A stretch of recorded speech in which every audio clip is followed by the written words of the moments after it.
hazardous summers. I do a lot of suspension work, do a lot of suspension testing, spend a lot of time trying to get inexpensive suspension changes that will help everybody out there without spending a fortune on aftermarket shocks. We also do sell aftermarket shocks, but that doesn't fit the needs for everybody.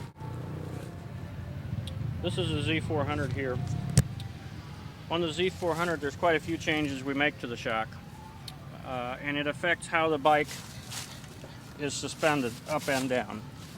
When we get the shock, first off, the shock has a single spring on here. We take this shock, and you see the tube in here, we actually shorten this tube 7/8 of an inch. By shortening this tube, it allows the wheel to come up further, gives us more wheel travel in the up direction. To compensate for that, to still get the wheel to drop away far enough, we make changes inside the shock so the shaft can come out an additional 7/8 inch. This gives us 7/8 inch more wheel travel than the stock shock has, just by modifying the stock shock.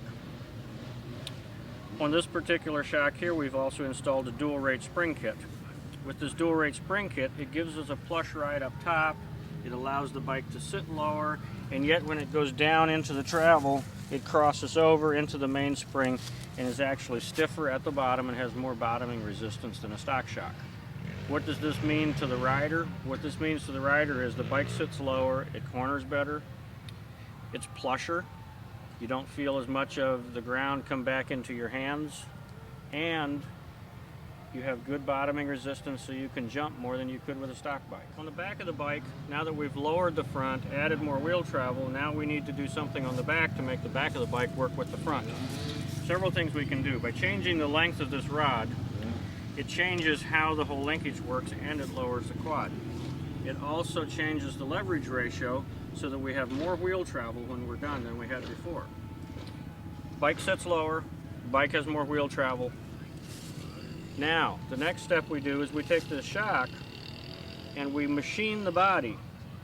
Again, like we did on the fronts, we shorten the body. On this one, we shorten the body again to give us more up travel so the bike doesn't sit as tall and it doesn't get into the bumper as quick when you hit something.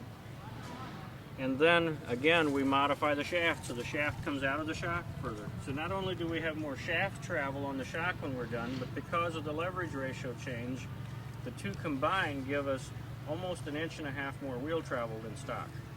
The more wheel travel you get, the softer you can have your shock set up and still have a good plush bike and still not bottom it out real bad. The whole bike sits lower, corners better. It's like a win-win situation. After we've made all these modifications to the shocks, we've bolted them to the bike.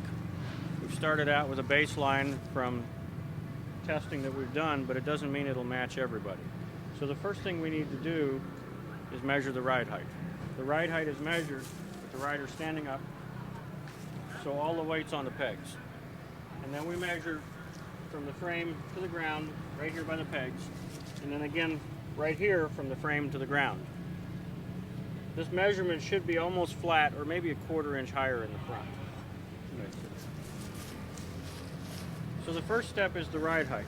Once we've found what the ride height is, and if the ride height's way off, first we need to determine, do we adjust it in the front by raising or lowering the front, or by raising or lowering the back. One of the ways to adjust the ride height in the front is to turn these preload collars. You can turn them down, that'll raise the ride height in the front, or you can turn them up, will lower the ride height in the front. Same way in the back, you have preload collars on the rear shock that will adjust that.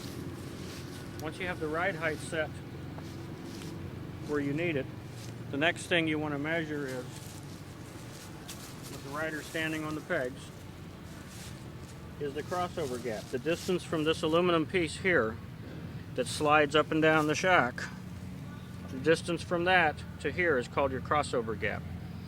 And we have certain distances we want crossover gap for different applications. This can be adjusted several ways. One of the most common way is just by replacing this crossover with a different length crossover. We have selective length crossovers to put in there. Yep. On the rear, one of the things to help determine if you have the right spring for you, we get it as close as we can, One of the ways to determine it is by measuring race sag. Race sag is measure here from the axle straight up to a known point. We're just going to make a mark right here at about 13 inches with the rider standing on the pegs. We're at 13 inches. Now go ahead and lift up on the back. Now we lift the bike up until the tires are off the ground, and we measure this again, and we have 16.5 inches. That gives us a race sag of 3.5 inches. From that number, it can help us determine how much pressure is on the spring, whether we have the right spring or not, whether we need to go with a heavier or softer spring. On the front, we talked about crossovers earlier. We also have a mainspring on the front that we can have selective thickness or selective rate. With the rider standing on the pegs, you can measure the length of this mainspring. And this one here is 7 1/8, which is almost perfect for the rider that's on here. If you get it down to like 6 1/2, that means the spring's compressing too much and it's too soft a spring. If it's up, say 7 1/2, that's too stiff a spring and we're not compressing it enough. So around 7 inches is good, 7 1/8 is real good. Just a couple things on the setup.